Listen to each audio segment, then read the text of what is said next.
नमस्कार, आप सभी का स्वागत है डीडी न्यूज पर। आप देख रहे हैं मिड डे प्राइम, आपके साथ मैं हूं मुकुल शर्मा।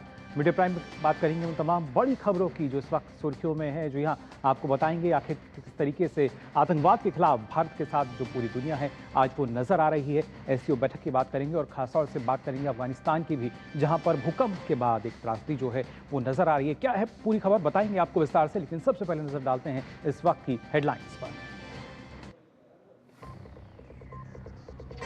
प्रधानमंत्री नरेंद्र मोदी की रूस के राष्ट्रपति व्लादिमीर पुतिन के साथ द्विपक्षीय बैठक। पीएम मोदी ने कहा मुश्किल परिस्थितियों में भारत और रूस का एक साथ ही कहा वैश्विक शांति, स्थिरता और समृद्धि के लिए दोनों देशों के संबंध महत्वपूर्ण।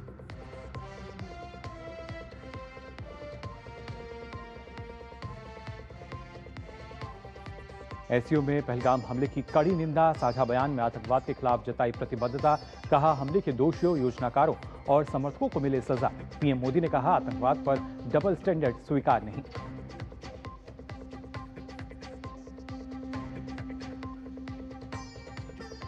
पीएम मोदी ने कहा भारत की सोच और नीति सिक्योरिटी, कनेक्टिविटी और अपॉर्चुनिटी पर आधारित। एससीओ सदस्य देशों से संप्रभुता और क्षेत्रीय अखंडता का सम्मान का किया आह्वान। इसे एससीओ के सिद्धांतों के मूल चार्टर का बताया हिस्सा।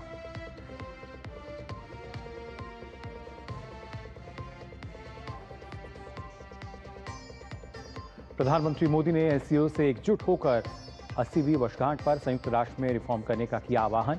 कहा ग्लोबल साउथ की आकांक्षाओं को कैद रखना भावी पीढ़ी के साथ घोर अन्याय।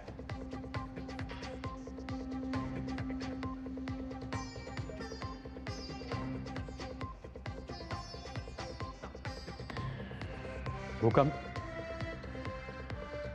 के झटकों से दहला अफगानिस्तान।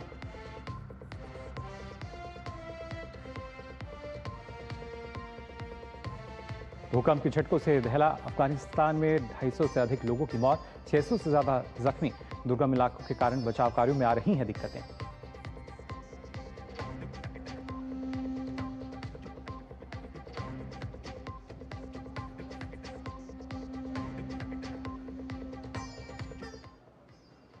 और आइए सबसे पहले बात कर लेते हैं आखिर किस तरीके से आतंकवाद के खिलाफ आज पूरा विश्व, पूरी दुनिया भारत के साथ खड़ी हुई नजर आ रही है। दरअसल प्रधानमंत्री नरेंद्र मोदी ने चीन के तियानजिन में शंघाई सहयोग संगठन यानी एससीओ शिखर सम्मेलन में हिस्सा लिया।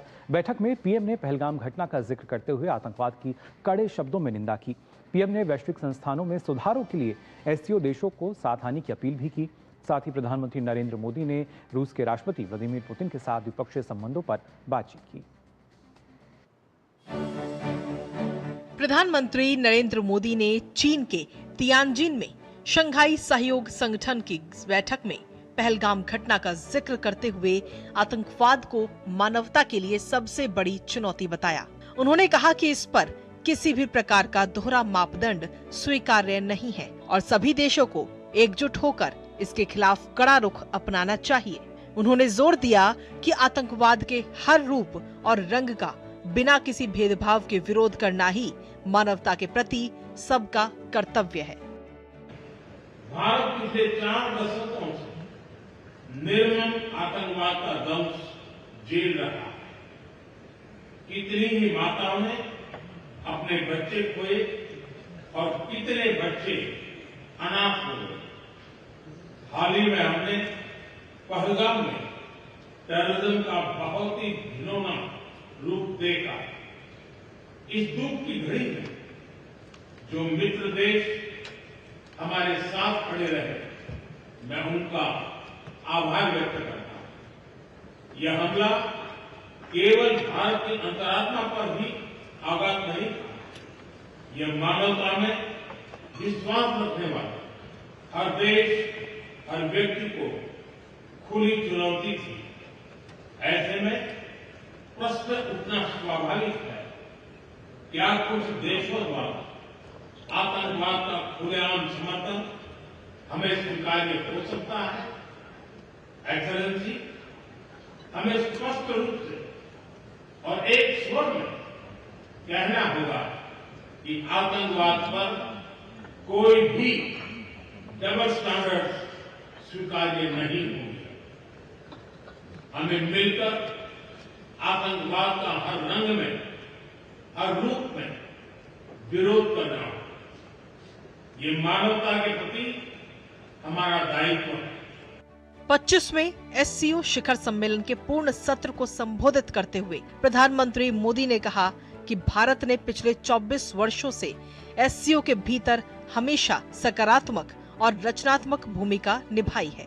भारत की नीति सुरक्षा, कनेक्टिविटी और अवसर के 3 स्तंभों पर आधारित है। प्रधानमंत्री नरेंद्र मोदी ने कनेक्टिविटी के हर प्रयास में संप्रभुता और क्षेत्रीय अखंडता का सम्मान किए जाने का भी आह्वान किया। भारत का हमेशा से मत रहा है कि मजबूत कनेक्टिविटी से केवल व्यापार ही नहीं बल्कि विश्वास और विकास के द्वार भी खुलते हैं। इसी सोच के साथ हम चाबहार पोर्ट और international north south transport corridor जैसे इनिशिएटिव पर काम कर रहे हैं। इनसे हम अफगानिस्तान और मध्य एशिया के साथ संपर्क बढ़ा सकते हैं। हमारा मानना है कि कनेक्टिविटी के हर प्रयास में संप्रभुता और क्षेत्रीय अखंडता का सम्मान होना चाहिए। यही एससीओ चार्टर के मूल सिद्धांतों में भी विदित है। Connectivity that bypasses sovereignty, losing trust and meaning. SCO शिखर सम्मेलन से इतर प्रधानमंत्री नरेंद्र मोदी, चीन के राष्ट्रपति शी जिनपिंग और रूस के राष्ट्रपति व्लादिमीर पुतिन ने एक साथ मंत्रणा की। प्रधानमंत्री नरेंद्र मोदी और रूस के राष्ट्रपति व्लादिमीर पुतिन के बीच द्विपक्षीय बातचीत भी हुई। प्रधानमंत्री नरेंद्र मोदी और रूस के राष्ट्रपति व्लादिमीर पुतिन ने चीन के तियानजिन में अपनी द्विपक्षीय बैठक के लिए एक ही कार में यात्रा की। यूक्रेन में चल रहे संघर्ष के विषय में हम लगातार चर्चा करते रहे हैं। हाल में किए गए शांति के सभी प्रयासों का हम स्वागत करते हैं।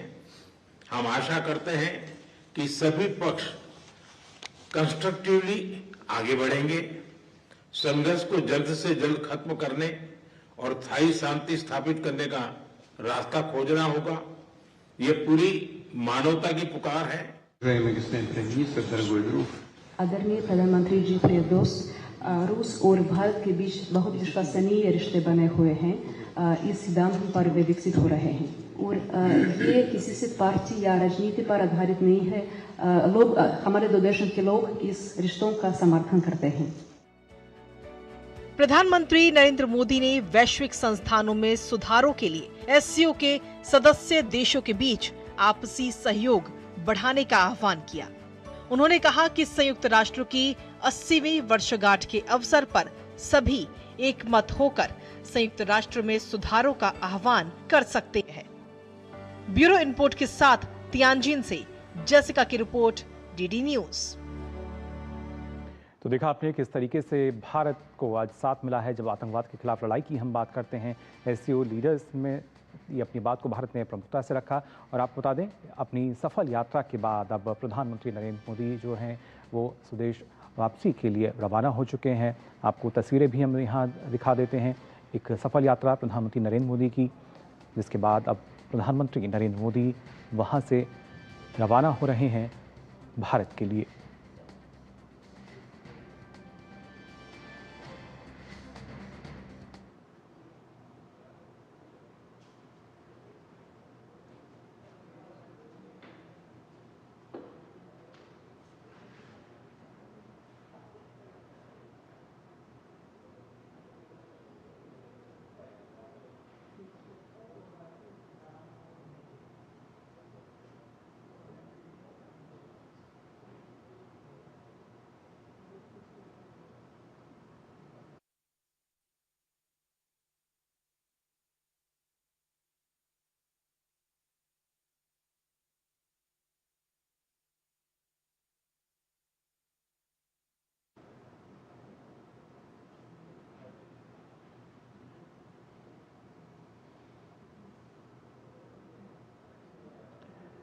प्रधानमंत्री नरेंद्र मोदी की एक ऐतिहासिक यात्रा इसको कहा जा सकता है और सफल यात्रा के बाद अब स्वदेश के लिए, भारत के लिए रवाना हो चुके हैं प्रधानमंत्री नरेंद्र मोदी। आज हमने देखा किस तरीके से एससीओ बैठक में उन्होंने हिस्सा लिया, अपना संबोधन भी दिया और इससे पहले की भी तस्वीरें आज पूरी दुनिया ने देखी, किस तरीके से रूसी राष्ट्रपति और चीन के राष्ट्रपति के साथ प्रधानमंत्री नजर आए। और उसके बाद हमने देखा रूस के जो राष्ट्रपति हैं उनके साथ प्रधानमंत्री की द्विपक्षीय बैठक भी हुई और कई मायनों में काफ़ी अहम मुलाकातें प्रधानमंत्री की इस यात्रा के दौरान देखने को मिली हैं। फिर चाहे हम जापान की बात करें या चीन में भी हमने देखा किस तरीके से प्रधानमंत्री नरेंद्र मोदी की राष्ट्रपति शी जिनपिंग के साथ मुलाकात हुई, द्विपक्षीय बैठक उनके साथ हुई हैं। और उसके बाद एससीओ बैठक की अगर बात की जाए जिसमें प्रमुखता से भारत ने एक बार फिर दोहराया कि आतंकवाद के किसी भी प्रारूप को बर्दाश्त नहीं किया जाएगा और साथ ही जिक्र हुआ पहलगाम की घटना का भी और उसके लिए कहीं ना कहीं एकजुटता जो है वो भी नज़र आई कि आतंकवाद किसी भी रूप में हो उसको कोई भी देश बर्दाश्त नहीं करेगा। इसके साथ ही रूसी राष्ट्रपति व्लादिमीर पुतिन के साथ प्रधानमंत्री की द्विपक्षीय वार्ता हुई और इस दौरान न सिर्फ प्रधानमंत्री ने कहा कि जिस तरीके से लगातार रूस यूक्रेन का संघर्ष चल रहा है वहाँ पर एक बार फिर शांति की पहल दोहराई गई, लेकिन इसके साथ ही कई मायनों में काफ़ी महत्वपूर्ण और सफल यात्रा जिसके बाद अब भारत के लिए रवाना हो चुके हैं प्रधानमंत्री नरेंद्र मोदी। चीन के तियानजिन से एससीओ बैठक में हिस्सा लेने के लिए पहुंचे थे चीन में, जिसके बाद अपने सफल दौरे के बाद प्रधानमंत्री फिलहाल तियानजिन से रवाना हो चुके हैं नई दिल्ली के लिए। चीन से पहले हमने देखा था प्रधानमंत्री का जापान का दौरा, वहाँ भी हमने देखा किस तरीके से प्रधानमंत्री नरेंद्र मोदी के साथ जापानी पीएम जो हैं वो नज़र आए थे। ना सिर्फ वहाँ भी हमने देखा कैसे दोनों देशों की जब बात की जाए आपसी सहयोग को किस तरीके से बढ़ाया जा सकता है उसकी बानगी नज़र आई और साथ ही चीन के साथ भी अपने वक्तव्य में हमने देखा था प्रधानमंत्री ने सीधा इस बात पे जोर दिया था कि कैसे एक परस्पर विश्वास जो है उसको बढ़ाना होगा, आपसी सहयोग को हमें बढ़ाना होगा। और फिलहाल किस तरीके से जो बैठक रही है एससीओ की, या जब हम बात कर रहे हैं कि कैसे आज पूरा विश्व जो है भारत के साथ खड़ा हुआ नज़र आता है और किस तरह के तमाम अहम विषय जो हैं जिन पर चर्चा की गई, इस पर हम जानकारी आपको देंगे। और इसके लिए हमारे साथ एक खास मेहमान भी जुड़े हैं। अनिल वाधवा जी हमारे साथ जुड़े हैं, पूर्व वरिष्ठ राजनयिक हैं और साथ ही हमारे संवाददाता अखिलेश सुमन भी हमारे साथ जुड़ चुके हैं। सबसे पहले यहाँ अखिलेश, आपसे भी मैं जानना चाहूँगा, जिस तरीके से लगातार उम्मीद की जा रही थी कि कहीं ना कहीं आतंकवाद जो है एक बड़ा मुद्दा जाहिर तौर पर रहेगा और उसका असर भी हमने देखा, प्रमुखता के साथ उठाया गया है आतंकवाद का मुद्दा। और कहीं ना कहीं अगर देखा जाए तो प्रधानमंत्री ने दो टूक कहा है कि डबल स्टैंडर्ड जो है वो कतई बर्दाश्त नहीं होंगे।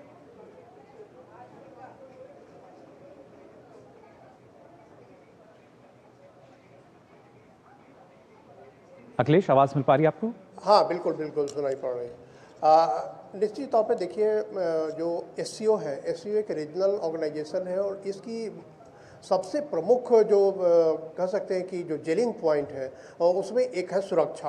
प्रधानमंत्री नरेंद्र मोदी ने आपने नाम भी दिया, एक्रोनिम दिया, सिक्योरिटी, कनेक्टिविटी एंड अपॉर्चुनिटी। तो इस लिहाज से अगर देखें तो सिक्योरिटी जो है वो प्राइम रिस्पॉन्सिबिलिटी है एससीओ मेंबर्स का कि किसी भी कारण से सिक्योरिटी अगर बाधित होता है इस इलाके की तो उस सिक्योरिटी को बाधा पहुंचने वाले जो तत्व हैं उनको किसी तरह से शिथिल किया जाए। आतंकवाद एक ऐसी समस्या है इस पूरे क्षेत्र में जिसके चलते सभी देशों की सिक्योरिटी जो है वो बाधित होती है, चाहे वो भारत हो या कोई भी अन्य। आपने देखा है कि किस तरीके से जो पूरा सेंट्रल एशिया है आतंकवाद की वजह से प्रभावित होता रहा है। किस तरीके से इस पूरे इलाके के जो भी देश हैं वो आतंकवाद से किसी न किसी तरीके से पीड़ित रहे और भारत उनमें सबसे ज्यादा आतंकवाद से पीड़ित देश रहा है। और जो इस एससीओ का कह सकते हैं कि एससीओ के सबसे महत्वपूर्ण देशों में एक है भारत। अब अगर जनसंख्या के लिहाज से देखें तो एससीओ में भारत सबसे बड़ी जनसंख्या वाला देश है, दुनिया का सबसे बड़ा लोकतंत्र है। और ऐसे में इस देश की जो सुरक्षा है अगर वो आतंकवादियों द्वारा बाधित की जाती है तो निश्चित तौर पर यह सबके लिए चिंता की बात होनी चाहिए और चिंता का विषय भी होना चाहिए, जो कि कई बार ऐसा देखा गया कि एससीओ में इस बात को बार बार जोर देना पड़ा। और इसीलिए प्रधानमंत्री नरेंद्र मोदी ने आज एससीओ की बैठक में साफ साफ कहा कि आतंकवाद पे कोई डबल स्टैंडर्ड नहीं हो सकता। और निश्चित तौर पे उसका असर पड़ा, उसका असर इस रूप में पड़ा कि जब संयुक्त बयान आया एससीओ का, उस संयुक्त बयान में आतंकवाद पर एक बिल्कुल स्पष्ट तरीके से ये लिखा गया कि आतंकवाद को परपेट्रेट करने वाले, आतंकवाद को समर्थन देने वाले जो भी हैं उनको जो है जस्टिस पे लाना चाहिए, मतलब कि उनको दंड दिया जाना चाहिए। तो यह एक कह सकते हैं कि बहुत बड़ी उपलब्धि है एससीओ के इस शिखर सम्मेलन की कि आतंकवाद पे उन्होंने क्लियर कट एक बात कही। और प्रधानमंत्री नरेंद्र मोदी ने कहा कि पहलगांव जो आतंकवादी हमला था, उस आतंकवादी हमले के बाद जिन देशों ने भी समर्थन जताया, जिन देशों ने भी भारत के खिलाफ एकजुटता दर्शाई, उन देशों का उन्होंने आभार व्यक्त किया। और निश्चित तौर पे भारत ने जो पूरा जो प्रधानमंत्री नरेंद्र मोदी की तरफ से पूरा जो बयान आया, उस समय पाकिस्तान के प्रधानमंत्री शहबाज शरीफ वहाँ मौजूद थे और उनकी मौजूदगी में एससीओ की तरफ से यह एक सर्वसम्मत संयुक्त बयान जारी करना आतंकवाद के खिलाफ, निश्चित तौर पे कह सकते हैं कि आतंकवाद के खिलाफ जो रणनीतिक जो गठबंधन है, वो रणनीतिक गठबंधन आतंकवाद के खिलाफ मजबूत होता दिखा है एससीओ के इस शिखर सम्मेलन में। जी बिल्कुल अनिल वाधवा जी, आपके पास आना चाहूँगा क्योंकि जिस तरीके से उम्मीद की जा रही थी एससीओ बैठक को लेकर और रेट्स जो है उसमें बताया जा रहा था कि शायद कुछ बदलाव हो सकता है, लेकिन आज जिस तरीके से हम कह सकते हैं जो भारत की पहल हैं उनको समझा जा रहा है, उनको माना जा रहा है, ऐसे में किस तरह से अब आने वाले समय में और ज़्यादा बदलाव जो है वो एससीओ में हमें नज़र आ सकता है और इसमें भारत की भूमिका जो है आज की इस बैठक के बाद किस तरीके से आप देख पा रहे हैं, कैसे और बढ़ती नजर आएगी? देखिए, ये जो एससीओ का शिखर सम्मेलन हुआ है, इसमें भारत की कई सारी उपलब्धियां हैं। एक तो जो जॉइंट कम्युनिके जारी किया गया है, उसमें भारत के कई सारे एजेंडा आइटम्स इसमें उनको इसमें जगह मिली है, जैसे कि एक पृथ्वी, एक परिवार और एक भविष्य। और फिर जो भारत का जोर था इनोवेशन के ऊपर और स्टार्टअप्स के ऊपर, जिसमें भारत ने पहल की थी अपनी प्रेसिडेंसी के दौरान, साइंस एंड टेक्नोलॉजी के ऊपर जोर दिया गया है। और फिर थिंक टैंक फोरम को सराहा गया है और इसके साथ साथ आईसीडब्ल्यूए के अंडर जो स्टडी सेंटर स्थापित हुआ है उसको भी इसमें जगह मिली है। लेकिन सबसे भारी सफलता भारत को आतंकवाद के ऊपर जो वर्डिंग है उसमें मिली है, क्योंकि इसमें पहलगाम का भी मेंशन है और टेररिज्म का भी मेंशन है और उसके साथ साथ जो उसके परपेट्रेटर्स हैं उनको दंड देने की भी बात करी गई है। तो मुझे लगता है कि एससीओ कम्युनिके जो है उसमें भारत के जो मुद्दे हैं उनको उनमें प्रमुख स्थान मिला है। उसके साथ साथ जो बड़ी बातचीत पूरा विश्व देख रहा था, एक तो भारत और चीन के बीच में जो वार्ता हुई है और भारत और रूस के बीच में जो आज मीटिंग हुई है प्रेसिडेंट पुतिन के साथ में, ये दोनों मैं समझता हूँ कि बहुत ही सक्सेसफुल मीटिंग रही है। तो ओवरऑल भारत के लिए ये एससीओ की जो मीटिंग है, ये मैं समझता हूँ उसमें काफ़ी कामयाबी मिली है। जी बिल्कुल। अब खासतौर से अनिल वाधवा जी, इससे पहले भी बैठक से पहले की जो तस्वीरें हैं वो भी आज कहीं ना कहीं पूरे विश्व ने देखी हैं कि किस तरीके से न सिर्फ प्रधानमंत्री नरेंद्र मोदी बल्कि उनके साथ चीन के राष्ट्रपति शी जिनपिंग और रूसी राष्ट्रपति पुतिन जो हैं वो एक साथ नज़र आ रहे थे और वो कहीं ना कहीं तस्वीरें जो हैं अपने आप में भी एक संदेश के तौर पर देखी जा सकती हैं। जी हाँ, बिल्कुल, क्योंकि ये जो एससीओ सम्मेलन था इसमें पूरे विश्व की नज़रें टिकी थी, क्योंकि इसमें प्रेसिडेंट पुतिन और प्रेसिडेंट शी जिनपिंग के अलावा प्राइम मिनिस्टर मोदी की भी उपस्थिति थी। और जो एससीओ की जो एक्सपेंशन हुई है उसके चलते 10 प्रमुख देश और उसके साथ में ऑब्जर्वर्स और जो एससीओ प्लस के देश हैं वो सभी इसमें भाग ले रहे थे। तो काफ़ी देशों की इसके ऊपर नज़रें थी और हम देख सकते हैं कि इसके जो नतीजे निकले हैं, जो लैंग्वेज है कम्युनिके में बहुत ही संतुलित लैंग्वेज है और बहुत ही पॉइंटेड लैंग्वेज है और आगे चलकर एससीओ को एक नई दिशा इस कम्युनिके के द्वारा मिलेगी। जी बिल्कुल। साथ ही अखिलेश, आपसे भी समझना चाहेंगे जिस तरह की तस्वीरें आज हम सुबह से हम देख रहे हैं प्रधानमंत्री नरेंद्र मोदी की और उसके साथ साथ चीनी राष्ट्रपति, रूसी राष्ट्रपति उनके साथ, और खासतौर से बाद में भी हमने देखा जो रूसी राष्ट्रपति के साथ वो गाड़ी में सवार होकर जब द्विपक्षीय बैठक के लिए भी पहुंचे थे, तो कहीं ना कहीं इनके जरिए एक संदेश भी जा रहा है कि भारत के साथ आज पूरा विश्व खड़ा हुआ है, तमाम बड़ी आर्थिक महाशक्तियाँ जो हैं वो भारत के साथ हैं, क्योंकि यहाँ भारत की जो अर्थव्यवस्था है वो भी अगर देखा जाए तो पूरे विश्व में सबसे तेज़ी से उभरती हुई अर्थव्यवस्था है और उसी वजह से आज भारत को सबका साथ मिल रहा है। ये जो तस्वीरें होती हैं बहुत कुछ बयान करती हैं और जो इंटरनेशनल डिप्लोमेसी होती है उसमें एक बॉडी लैंग्वेज का बहुत ही महत्व होता है। किस तरीके का बॉडी लैंग्वेज किस नेता का दिख रहा है।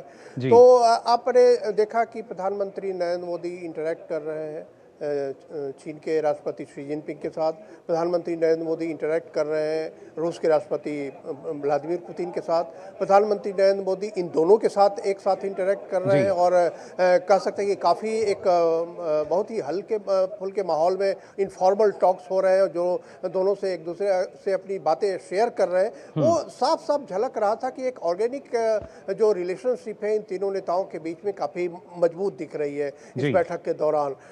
और उसके बाद जब प्रधानमंत्री नरेंद्र मोदी व्लादिमीर पुतिन के साथ गाड़ी में बैठ के बायलैटरल शिखर सम्मेलन के लिए जा रहे हैं तो उस समय भी एक साफ साफ दिख रहा है कि दोनों एक दूसरे के कितने करीब हैं। कि आमतौर पे होता क्या है कि एक शिखर सम्मेलन के दौरान एक नेता कहीं इंतजार करता है, दूसरा नेता वहां पहुंचता है और उसके बाद बातें होती हैं। लेकिन यहाँ एससीओ शिखर सम्मेलन के मंच से निकलकर दोनों नेता गाड़ी में बैठकर जाते हैं और दूसरी जगह पे उनका शिखर सम्मेलन होता है, प्रतिनिधि मंडल स्तर की बातचीत होती है तो निश्चित तौर पे एक मैसेज है पूरा जो एक कह सकते हैं कि एक ध्रुवीय दुनिया बनाने की जो कोशिश हो रही है अमेरिका के राष्ट्रपति डोनाल्ड ट्रंप के तरफ से, और उसके समानांतर एक मैसेज कह सकते हैं कि ग्लोबल साउथ की तरफ से जा रहा है कि ये भी एक ध्रुव है। मल्टीपोलर वर्ल्ड की बात जो हमेशा भारत कहता रहा है, चीन कहता रहा है, रूस भी कहता रहा है, उस मल्टीपोलर वर्ल्ड का एक संदेश जा रहा है कि दुनिया वही नहीं है जो आप देख रहे हैं, दुनिया यहाँ भी है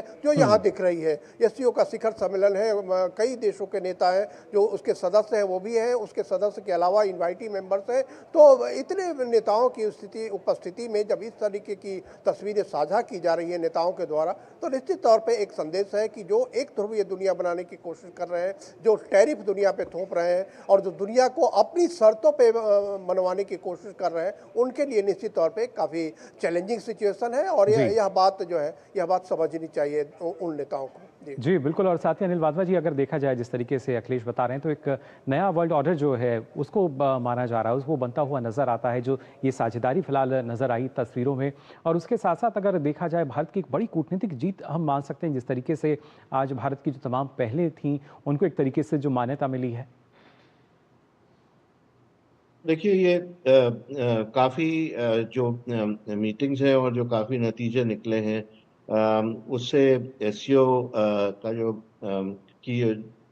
मीटिंग है इसको एक सक्सेसफुल मीटिंग समझा जाएगा। बाकी आपने बात न्यू वर्ल्ड ऑर्डर की करी तो वो एक उभरता हुआ सिनारियो है जिसमें पुराना जो वर्ल्ड ऑर्डर है वो अभी तक ख़त्म नहीं हुआ है और नई मल्टीपोलैरिटी जो है वो उभर रही है। उसके चलते पूरी विश्व में काफ़ी उथल पुथल है, कई सारे अलाइनमेंट्स जो हैं वो पहले जैसे नहीं रहे और आगे चलकर किस तरह के अलाइनमेंट्स होंगे उसका अभी उसके ऊपर क्लैरिटी नहीं है। लेकिन मैं समझता हूँ कि इसमें हमको ज़्यादा इस पे तवज्जो नहीं देना चाहिए क्योंकि एससीओ की मीटिंग एक मीटिंग है, ऐसे कई सारे ऑर्गेनाइजेशंस हैं जिनकी मीटिंग्स आगे भी चलकर होंगी और ये समय तय करेगा कि किस तरह के अलाइनमेंट्स पूरे विश्व भर में उभर कर सामने आते हैं।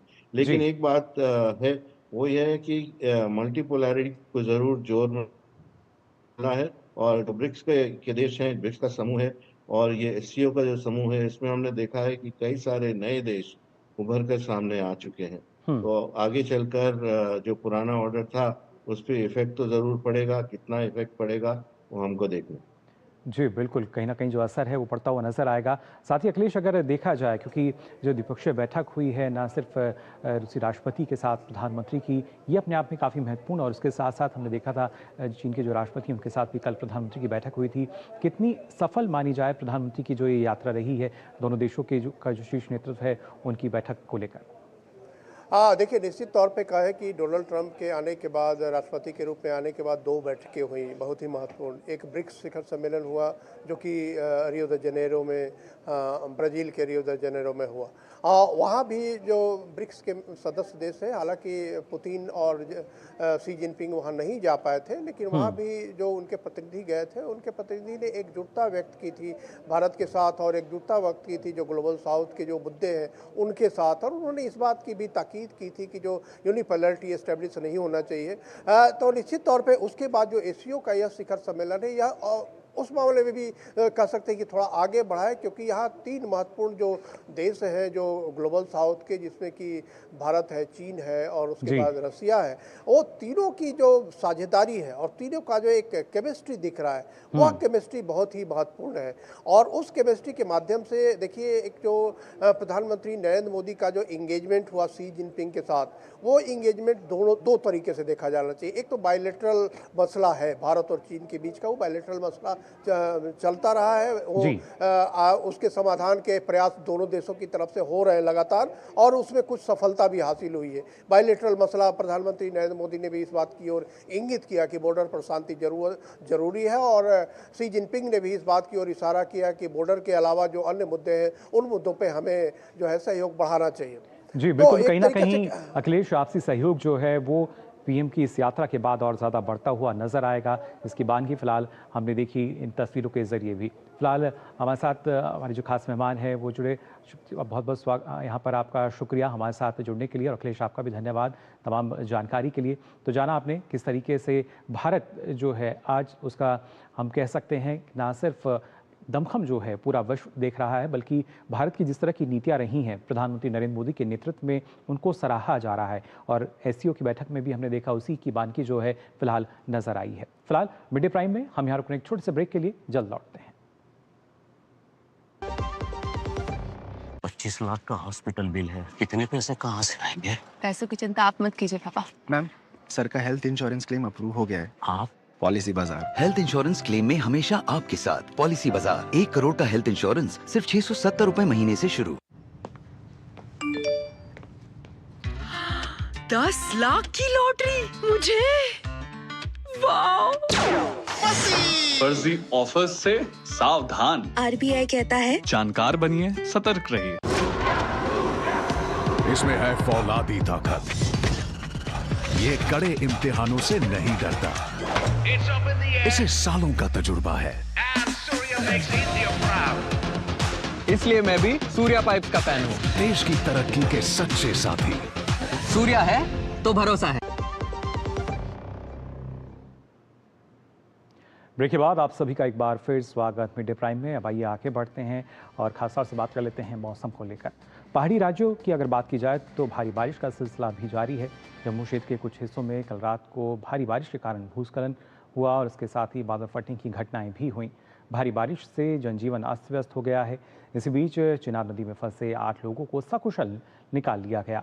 खराब मौसम की चेतावनी के मद्देनजर जम्मू क्षेत्र के सभी निजी और सरकारी स्कूलों को आज बंद रखा गया है। भारी बारिश के चलते इलाके की बिजली आपूर्ति भी लगातार प्रभावित हो रही है। आज कुछ हिस्सों में भी बारिश की संभावना जताई है मौसम विभाग ने। वहीं बाढ़ से निपटने के लिए भारतीय सेना की पश्चिमी कमान व्यापक मानवीय सहायता और आपदा राहत अभियान चला रही है। तत्काल राहत प्रदान के लिए सेना विमानन और भारतीय वायुसेना के हेलीकॉप्टर सहित कुल 47 टुकड़ियों को सक्रिय किया गया है। साथ ही फॉर्मेशन इंजीनियरों, चिकित्सा और संचार संसाधनों को भी तैनात किया गया है। हालांकि इससे पहले कल केंद्र सरकार ने भारी बारिश और बाढ़ से प्रभावित राज्यों की मदद के लिए एक बड़ा कदम भी उठाया है। गृहमंत्री अमित शाह के निर्देश पर गृह मंत्रालय ने 4 प्रदेशों के लिए अंतर मंत्रालय केंद्रीय दलों यानी IMCTS का गठन किया है। ये टीमें हिमाचल प्रदेश, उत्तराखंड, पंजाब और जम्मू कश्मीर में बाढ़ और भूस्खलन से हुए नुकसान का जमीनी स्तर पर आकलन करेंगी। केंद्र सरकार प्रभावित राज्यों में चल रहे राहत कार्यों में NDRF और सेना की लगातार मदद कर रही है।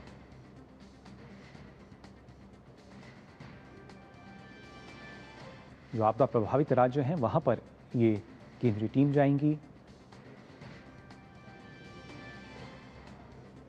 और इसके साथ साथ आपको बता दें जो आपदा प्रभावित लोग हैं उनको तत्काल राहत देने पर कहीं ना कहीं केंद्र सरकार का फोकस भी है और उसी के चलते ये जो टीम्स हैं ये बनाई गई हैं। हालांकि भारी बारिश और बाढ़ की वजह से जनजीवन, खासतौर से जो 4 राज्य हैं यहाँ पर बुरी तरह प्रभावित हुआ और उन्हीं के लिए जो टीम्स हैं उनका निर्माण किया गया है। वहीं हिमाचल प्रदेश की अगर बात की जाए तो यहाँ बारिश का कहर लगातार अभी भी जारी है। भारतीय मौसम विज्ञान विभाग ने हिमाचल प्रदेश में आज के लिए भारी बारिश का रेड अलर्ट जारी किया है। बीते 2 से 3 दिनों में भारी बारिश के चलते पूरे प्रदेश में बाढ़, भूस्खलन और जलभराव की घटनाओं से बड़ा नुकसान हुआ है। भारी बारिश के रेड अलर्ट के चलते प्रदेश के 10 जिलों में सभी शैक्षणिक संस्थान बंद रखने के जो आदेश हैं वो दिए गए थे। इनमें शिमला, सोलन, सिरमौर, कांगड़ा, बिलासपुर, हमीरपुर, कुल्लू, चंबा, मंडी और ऊना जिलों में आज स्कूल और कॉलेज बंद रहेंगे। वहीं चंबा में बीते 4 दिन पहले आई आपदा से और हुए भारी नुकसान से जहां जनजीवन प्रभावित हुआ, तो वहीं दूसरी ओर लगातार बारिश के चलते राहत और बचाव कार्यों में भी बाधा आ रही है। शिमला शहर और आसपास के क्षेत्रों में भूस्खलन की कई घटनाएं देखने को मिली हैं। कुल्लू में भारी बारिश के कारण नदी नालों का जलस्तर बढ़ गया है। प्रभावित इलाकों में राहत और बचाव कार्य भी जारी है। भारी बारिश की संभावना को देखते हुए प्रशासन ने लोगों से घरों में ही रहने और सभी प्रशासनिक चेतावनियों के पालन की फिलहाल यहां अपील की है। इसके साथ साथ उत्तराखंड की अगर बात करें तो मौसम विभाग ने उत्तराखंड के अधिकांश जनपदों में भारी बारिश की चेतावनी जारी की है। अगले 3 दिन के लिए प्रदेश में रेड और ऑरेंज अलर्ट जारी किया गया है। खासतौर से यहाँ पर आईएमडी ने आज देहरादून, टिहरी, पौड़ी, बागेश्वर और हरिद्वार में भारी से बहुत भारी बारिश की आशंका जताई है। इस चेतावनी के मद्देनजर प्रशासन ने एक बड़ा एहतियाती कदम उठाया है। भारी बारिश को लेकर 11 जनपदों में आज स्कूल जो हैं बंद रहेंगे। वहीं कक्षा 1 से 12वीं तक के सभी शैक्षणिक संस्थानों और आंगनबाड़ी केंद्रों में अवकाश रहेगा।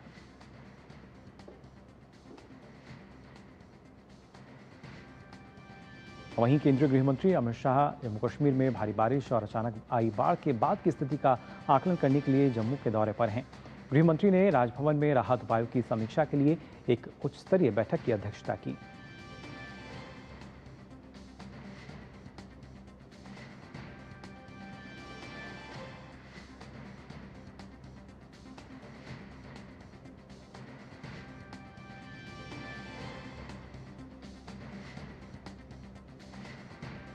और वहीं एनडीआरएफ की अगर हम बात करें तो एनडीआरएफ की टीम देश के तमाम इलाकों में जारी राहत और बचाव कार्यों में जुटी हुई हैं।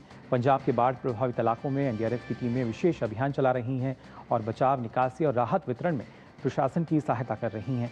अमृतसर में अजनाला के फूलेचक गांव में अभियान के दौरान टीम ने एक 19 साल के लड़के को बाढ़ के पानी में डूबते हुए देखा। बचाव कर्मियों ने तुरंत एक्शन लेकर उसे बचाया। वहीं पंजाब में राहत कार्यों के दौरान एनडीआरएफ ने रविवार को 2 लोगों को रेस्क्यू किया। इस दौरान 925 लोगों को सुरक्षित निकाला गया है और एक शव भी बरामद किया गया।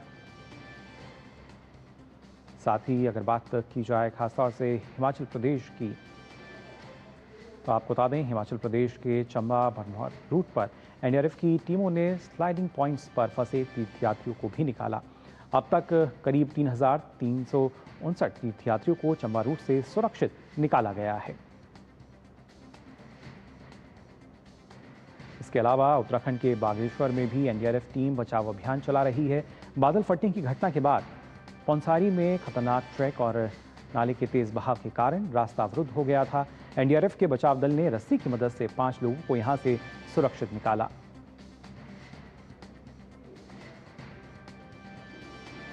तो लगातार राहत और बचाव कार्य जो है वो चल रहा है एनडीआरएफ द्वारा भी। और पंजाब की अगर हम बात करें तो पंजाब के बाढ़ प्रभावित पठानकोट और गुरदासपुर जिलों में सहायता अभियान यहां भी जारी है। यहां पर भारतीय वायुसेना लगातार प्रभावित इलाकों में रेस्क्यू ऑपरेशन चला रही है। पठानकोट और गुरदासपुर जिलों में वायुसेना ने 11 नागरिकों को सुरक्षित निकाला। साथ ही 2150 किलोग्राम आवश्यक राहत सामग्री भी पहुंचाई गई। वायुसेना के प्रयासों से माधोपुर बैराज से पार्थिव शरीरों को सम्मानजनक तरीकों से निकाला गया। भारतीय वायुसेना का ये निरंतर प्रयास सेना की मानवीय मूल्यों के प्रति अटूट प्रतिबद्धता और राष्ट्र सेवा के जज्बे को दिखाता है।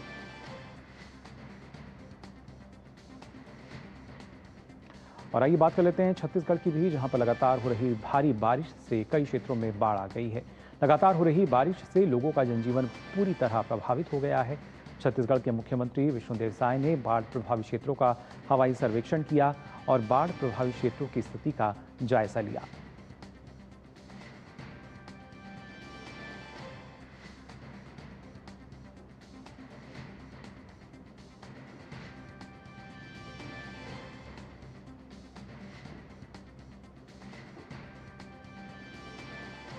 और फिलहाल मिड डे प्राइम में खबरों का सिलसिला आगे भी जारी रहेगा, लेकिन हम यहाँ रुक रहे हैं एक और छोटे से ब्रेक के लिए, जल्द लौटते हैं।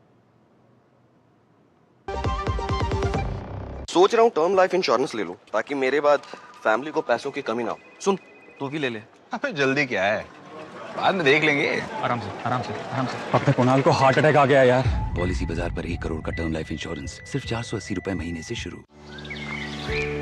पता है, कल जो है मेरे घर पर एनएसओ के अधिकारी आए थे। मैंने तो उन्हें सारी सही जानकारी दे दी। हाँ, मेरे घर पे भी आए थे। अच्छा, तो मैंने भी उनको सारी जानकारी दी। ये एनएसओ क्या है और क्या जानकारी दी आप लोगों ने उन्हें? अरे एनएसओ यानी नेशनल स्टैटिस्टिक्स ऑफिस, जो इस समय पूरे देश में हाउस होल्ड हेल्थ एक्सपेंडिचर सर्वे कर रहा है, जिसके अंतर्गत पूछा जा रहा है कि पिछले 1 साल में किस तरीके की बीमारियां हुई हैं, कितना खर्चा आया है और बीमा का फायदा हुआ या नहीं। और अगर किसी घर में महिला माँ बनी है, कोई टीकाकरण की गई जाँचें और डिलीवरी किसके द्वारा हुई, कहाँ हुई, और सबसे जरूरी बात, माँ और बच्चा सुरक्षित है या नहीं। और ऐसी स्वास्थ्य संबंधी जानकारियां इकट्ठी की जाती हैं और हमसे साझा की गई जानकारी के द्वारा सरकार ये तय करती है कि आने वाले समय में स्वास्थ्य संबंधी नीतियां कैसी हों, सुविधाएं बेहतर कैसे बने। और सबसे महत्वपूर्ण बात, ये सारी जानकारी 100% गोपनीय रखी जाती है। हमने तो अपनी जिम्मेदारियां निभा दी, अब बारी है आपकी।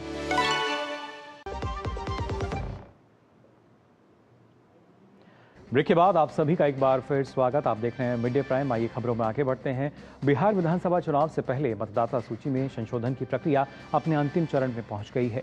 मतदाता सूची में नाम जोड़ने या हटाने के लिए दावा आपत्ति दर्ज करने का आज अंतिम दिन है। चुनाव आयोग के मुताबिक अब तक 33,000 से अधिक लोगों ने अपने नाम जोड़ने के लिए आवेदन किया है, जबकि 2 लाख से अधिक आवेदन नाम हटाने के लिए प्राप्त हुए हैं। हालांकि तय समय सीमा की मांग को बढ़ाने को लेकर विपक्षी दलों की याचिका पर आज सुप्रीम कोर्ट में सुनवाई भी होगी। याचिका में कहा गया है कि 22 अगस्त की सुनवाई से पहले ड्राफ्ट वोटर लिस्ट में छूट गए करीब 84,000 से ज़्यादा लोगों ने अपना दावा पेश किया था। उसके बाद 27 तारीख को ये संख्या करीब 2 गुनी हो गई थी। साथ ही याचिका में कहा गया था कि बहुत सी जगहों पर सिर्फ आधार कार्ड वाले लोगों के दावे को चुनाव अधिकारी स्वीकार नहीं कर रहे हैं। आपको बता दें कि इस पूरे मामले को लेकर चुनाव आयोग का कहना है कि आयोग एसआईआर प्रक्रिया पूरे पारदर्शी तरीके से पूरा कर रहा है। साथ ही आयोग ने ये भी स्पष्ट किया है कि अंतिम मतदाता सूची 30 सितंबर को प्रकाशित की जाएगी। और आइए रुक कर लेते हैं अगली खबर की तरफ। आपको बता दें, राष्ट्रपति द्रौपदी मुर्मू आज से कर्नाटक और तमिलनाडु के 3 दिन के दौरे पर रहेंगी। आज वे कर्नाटक के मैसूरू में अखिल भारतीय वाक श्रवण संस्थान की हीरक जयंती कार्यक्रम में शामिल होंगी। इसके बाद वे कल चेन्नई में सिटी यूनियन बैंक की 120वीं स्थापना दिवस समारोह में शामिल होंगी। इसके अलावा उनका तिरुवरूर स्थित सेंट्रल यूनिवर्सिटी ऑफ तमिलनाडु के 10वें दीक्षांत समारोह में भाग लेने का भी कार्यक्रम है। केंद्रीय संचार एवं पूर्वोत्तर क्षेत्र विकास मंत्री ज्योतिरादित्य सिंधिया ने इंडिया मोबाइल कांग्रेस 2025 के लिए एआई संचालित इंटरैक्टिव मोबाइल एप्लीकेशन को लॉन्च किया। ये ऐप प्रतिभागियों को स्मार्ट और सहज अनुभव देने के लिए डिज़ाइन किया गया है। ऐप में real time live streaming, networking, व्यक्तिगत कैलेंडर एकीकरण और आईएमसी सजेस्टर जैसी एआई सुविधाएं शामिल हैं। इस मौके पर केंद्रीय मंत्री ने कहा कि आईएमसी 2025 ऐप तकनीक को सुलभता के साथ जोड़ने के हमारे दृष्टिकोण को दर्शाता है। आईएमसी का 9वां संस्करण 8 से 11 अक्टूबर के दौरान आयोजित होगा। We talk about connectivity to every citizen on this globe. And that is true empowerment. And that empowerment in India has been led by Prime Minister Narendra Modi, where he has been extremely emphatic on the laying of this carriageway, like an infrastructure arterial network across the length and breadth of our country. And I have great pleasure in announcing that it will be from the 8th to 11th of October at Yashobhumi. We'll have close to about 150,000 participants from 150 countries. It will be spread over 42,000 square meters, over 400 exhibitions. We'll have close to 500 startups, 1,400 real-time world use cases. हमारी फौज ने operation सिंदूर की सफलता से क्या अनुभव अर्जित किए और भविष्य के वॉरफेयर को लेकर क्या रणनीति तैयार की गई है। हमारी संवाददाता नंदिता डागर ने सेंट्रल आर्मी कमांड के प्रमुख लेफ्टिनेंट जनरल अनिता सेनगुप्ता से खास बातचीत की। रण संवाद, कॉन्वर्सेशंस अबाउट वॉरफेयर, हमारी तो इतनी पुरानी इतिहास है, बिकॉज कौटिल्य ने और हमारे जो फॉर्मर सेंट्स हैं उन्होंने भी जो गुरुकुल की प्रथा है उसमें देखा है। Op Sindoor is ongoing, still ongoing, as our Prime Minister says. Just a few days back, the Prime Minister announced operation Sudarshan Chakra. तो इतने डायनामिक एनवायरनमेंट में हमारा ये रण संवाद कॉन्क्लेव होना वो कितना अहम है? ये इस मौके पे ये रण संवाद होना बहुत ही निहायत ज़रूरी, और जैसे आपने बताया कि ऑप सिंदूर में जो सक्सेस हमारे फौज, हमारे नेशन को मिली है, जिसके कारण हमने उसके टेररिस्ट कैंप, उसके टेररिस्ट अड्डे ध्वस्त कर दिए हैं, उसको आगे बढ़ाना और उससे जो लेसन्स निकले हैं उनको आगे ले जाने के लिए ये रण संवाद इस वक्त बहुत ज़रूरी है। और इस रण संवाद में ये तय किया गया है कि हमारी पुरानी चाणक्य नीतियाँ, हमारे पुराने शास्त्रों में जो लेसन्स निकले हैं उनको आज की स्ट्रैटेजी के साथ किस तरह मिलाया जाए, ताकि जो फ्यूचर टेक्नोलॉजी है उसका जब हम इस्तेमाल करते हैं और उसको जो हम नीति बनाते हैं, उसकी जो स्ट्रैटेजी बनाते हैं, उसको हम किस तरह से आगे ले जाएं ताकि हमारी ऑपरेशनल रीच, हमारी ट्रेनिंग, हमारी टैक्टिक्स, प्लानिंग बिल्कुल टेक्नोलॉजी को मद्देनज़र रखते हुए, हमारी अपनी स्ट्रैटेजी को मद्देनज़र रखते हुए, ना कि किसी बोरोड स्ट्रैटेजी लेकिन अपनी स्ट्रैटेजी को मद्देनज़र रखते हुए आगे बढ़ के हमारी देश की काबिलियत और डिटरेंस कैपेबिलिटी किस तरह बढ़ेगी। और आपको बता दें, भारत और थाईलैंड की सेनाओं के बीच रक्षा सहयोग को मजबूत करने की दिशा में मैत्री एक्सरसाइज का 14वां संस्करण आज से 14 सितंबर तक मेघालय में आयोजित किया जाएगा। भारतीय सेना के अनुसार ये अभ्यास संयुक्त राष्ट्र के मापदंडों के तहत अर्ध शहरी क्षेत्रों में आतंकवाद विरोधी अभियानों के लिए दोनों सेनाओं की परिचालन क्षमताओं को और मजबूत करने के लिए आयोजित किया जा रहा है। ये अभ्यास वैश्विक शांति और सुरक्षा के प्रति दोनों देशों की साझा प्रतिबद्धता को प्रदर्शित करता है।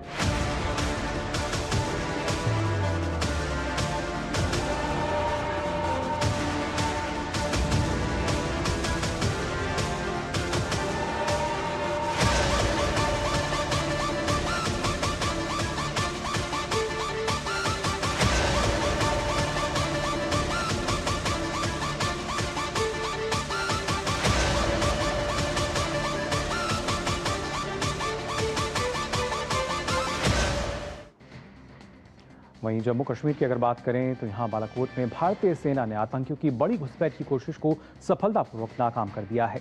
इलाके में सर्च ऑपरेशन फिलहाल जारी है और सेना आतंकियों की तलाश में लगी हुई है।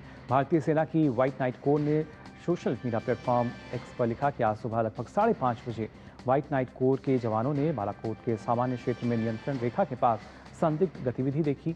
सतर्क जवानों ने तुरंत गोलीबारी शुरू की, जिससे घुसपैठ की कोशिश नाकाम हो गई। सभी उपलब्ध साधनों का उपयोग करके क्षेत्र पर पूर्ण नियंत्रण सुनिश्चित करने के लिए सैनिकों की पुनः तैनाती कर दी गई है। जवान अपने अपने क्षेत्रों में हाई अलर्ट पर हैं।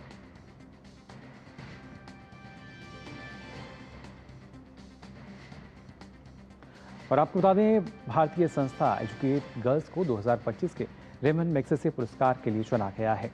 एशिया का प्रतिष्ठित पुरस्कार पाने वाली पहली भारतीय संस्था बनकर इसने इतिहास रच दिया है। संस्था एजुकेट गर्ल्स ने सहयोग के लिए केंद्र सरकार का आभार जताया। एजुकेट गर्ल्स दूरदराज के गांवों में स्कूल न जाने वाली लड़कियों को शिक्षा से जोड़ती हैं और इस तरह सांस्कृतिक रूढ़िवादिता को दूर करने का प्रयास करती है। संस्था एजुकेट गर्ल्स 30,000 से अधिक गाँव में अपनी पहुंच बना चुकी है। 55,000 से ज़्यादा स्वयंसेवकों की मदद से एजुकेट गर्ल्स ने 20 लाख से ज़्यादा बच्चों को शिक्षा के लिए प्रेरित किया है। गौरतलब है कि 67वें रेमन मैग्सेसे पुरस्कार वितरण समारोह का आयोजन 7 नवंबर को मनीला में किया जाएगा।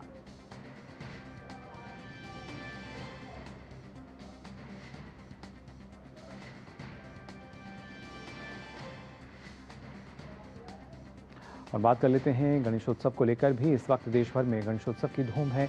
तेलंगाना के वारंगल में भगवान गणेश की 45 फीट की इको फ्रेंडली मूर्ति स्थापित की गई है। इस मूर्ति को बांस, क्ले और रेत जैसी प्राकृतिक सामग्रियों से बनाया गया है। इसके साथ ही इस पंडाल में विभिन्न प्रकार की अगर बात की जाए तो अनूठी गणेश प्रतिमाएं भी स्थापित की गई हैं। ये सभी मूर्तियां आस्था और कला का अनूठा संगम नजर आ रही हैं। ये मूर्तियां विभिन्न स्थानीय परंपराओं और आधुनिक कलाकृतियों को भी दर्शाती हैं, जो भक्तों को भगवान गणेश के अनंत रूपों का अनुभव कराती है।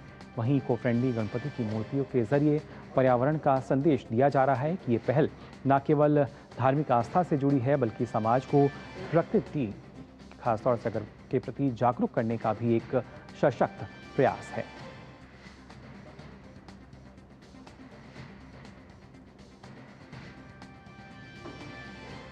और आइए अब आगे बढ़ते हैं। मिड डे प्राइम में बात करते हैं अफगानिस्तान की। जी हाँ, यहाँ पर कल रात को तेज भूकंप के झटके महसूस किए गए। पाकिस्तान सीमा के पास पूर्वोत्तर प्रांत कुनर में भूकंप के झटकों की तीव्रता रिएक्टर स्केल पर 6.3 मापी गई है, जिसमें करीब 622 लोग मारे गए हैं और इसके साथ ही 500 से ज़्यादा घायल भी हुए हैं।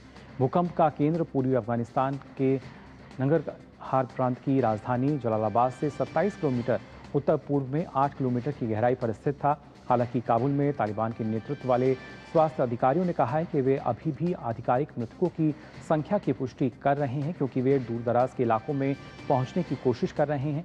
आपको बता दें कि भूकंप पृथ्वी की सतह के करीब 5 मील की दूरी पर था, जिससे इसके विनाशकारी होने की संभावना बढ़ गई थी और इसी दौरान करीब 600 से ज़्यादा लोगों के मारे जाने की भी खबर सामने आई। अफगानिस्तान में आया विनाशकारी भूकंप, जिसमें करीब 622 लोगों की दर्दनाक मृत्यु हुई है। दुखद खबर ये एक बताया जा रहा है कि करीब 6.3 की तीव्रता का जो भूकंप है वो वहाँ आया था। वहीं अफगानिस्तान के पूर्वी कुनार प्रांत में आए विनाशकारी भूकंप से जो भारी तबाही मची है, जिसमें अब तक आपको लगातार हम बता रहे हैं करीब 622 से ज़्यादा लोगों की मृत्यु हो गई है और करीब 500 से अधिक जो लोग हैं वो घायल बताए गए हैं। इस संकट की घड़ी में भारत ने अफगानिस्तान की तरफ मदद का हाथ बढ़ाया है। विदेश मंत्री डॉक्टर एस जयशंकर ने इस घटना पर गहरा दुख जताते हुए अफगान लोगों के साथ एकजुटता व्यक्त की है। उन्होंने कहा कि भारत इस ज़रूरत के समय में हर संभव सहायता प्रदान करेगा।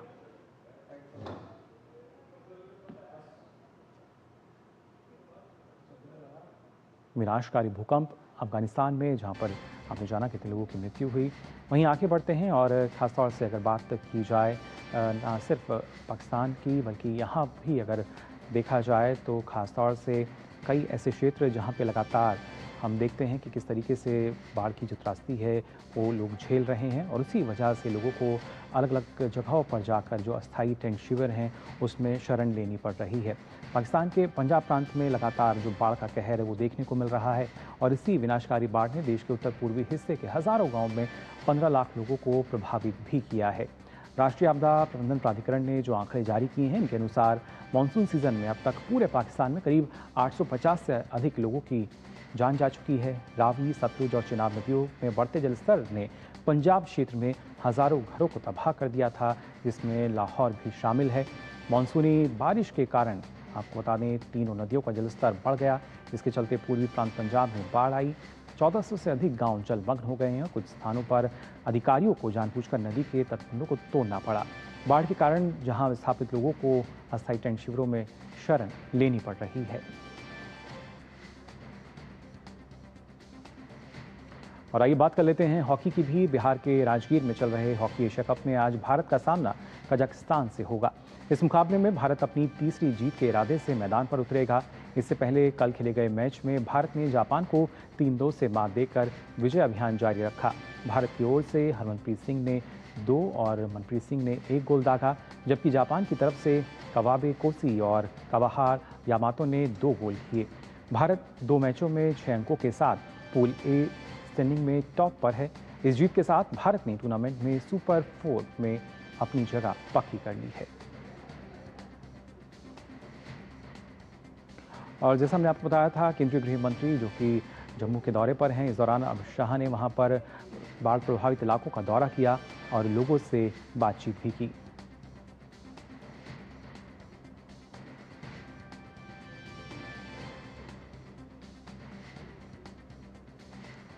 इन तस्वीरों में भी आप देख सकते हैं तमाम वो क्षेत्र जहां पर कहीं ना कहीं आपदा प्रभावित हैं वो तमाम लोग जो कि बाढ़ प्रभावित क्षेत्रों के हैं, वहां पर केंद्रीय गृह मंत्री पहुंचे, लोगों से उन्होंने बातचीत की। उससे पहले हमने देखा था जिस तरीके से प्राकृतिक आपदा आई है उसकी समीक्षा भी उन्होंने की थी, और उसके बाद जाकर उन जगहों का दौरा भी किया जहां पर बाढ़ का जो सीधे तौर पर जो असर है वो देखने को मिल रहा है। तो तमाम लोग जो हैं जो इससे प्रभावित हुए हैं उनके साथ केंद्रीय गृह मंत्री अमित शाह ने बातचीत भी की है।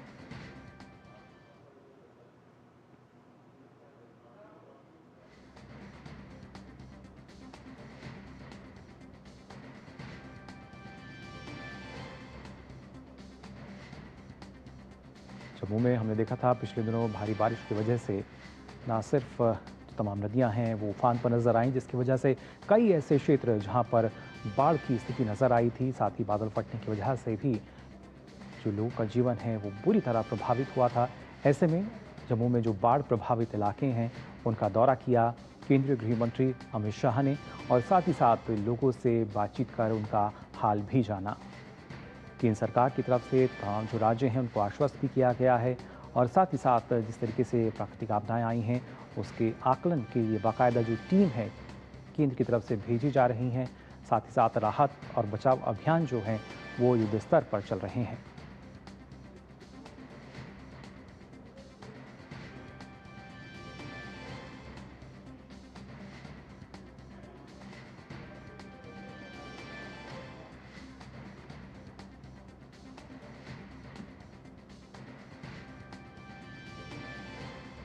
और आपको बता दें अगले महीने टोक्यो में होने वाली विश्व एथलेटिक्स चैंपियनशिप के लिए भारत ने 19 सदस्यीय टीम की यहां पर घोषणा की है। इस प्रतियोगिता में भारत के पुरुष भाला फेंक खिलाड़ियों की संख्या सबसे अधिक होगी, जिसमें नीरज चोपड़ा की अगुवाई में देश के 4 खिलाड़ी हिस्सा लेंगे। 13 से 21 सितंबर तक होने वाली इस प्रतियोगिता में भाला फेंक स्पर्धा में नीरज चोपड़ा के अलावा सचिन यादव, यशवीर सिंह और रोहित यादव भी देश का प्रतिनिधित्व करेंगे।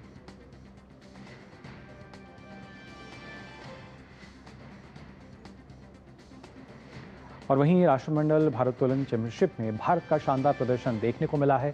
भारतीय भारोत्तोलकों ने प्रतियोगिता के जूनियर और सीनियर वर्ग में 40 पदकों के साथ अपने अभियान को समाप्त किया। भारत ने इस टूर्नामेंट में 27 स्वर्ण, 10 रजत और 3 कांस्य पदक जीते।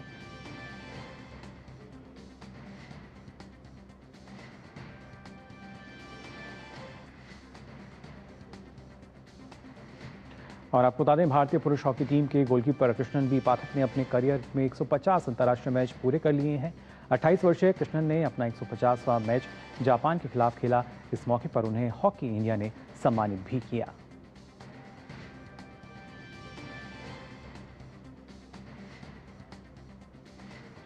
और खासतौर से अगर बात की जाए पश्चिम बंगाल की, तो यहाँ पश्चिम बंगाल के कालिम्पोंग के निवासी डॉक्टर राजेंद्र योजन ने एक नई स्थलीय ऑर्किड प्रजाति की खोज की है।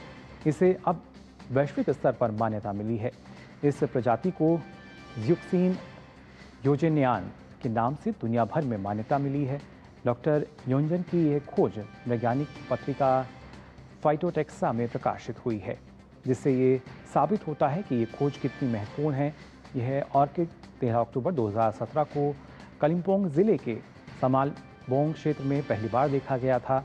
यह केवल 14 सेंटीमीटर लंबा एक नाजुक पौधा है जिसमें पीले सफ़ेद रंग के फूल खिलते हैं, और इस पौधे की विशेषताएं पहले कभी दर्ज नहीं की गई थी, लेकिन अब एक नई स्थलीय ऑर्किड प्रजाति जिसको वैश्विक स्तर पर मान्यता मिली है।